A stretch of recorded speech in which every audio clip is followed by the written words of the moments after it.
அனைத்து நனைந்தது தலையணைதான். அடுத்த அடி என்ன எடுப்பது நான்? படுக்கை விரித்தது உனக்கெனத்தான். இடுப்பை வளைத்தனை அணைத்திடத்தான். நினைக்க மறந்தாய் தனித்து பறந்தேன்.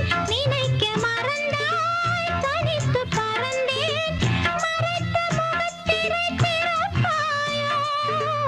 திறந்த அகத்திரை இருப்பாயோ?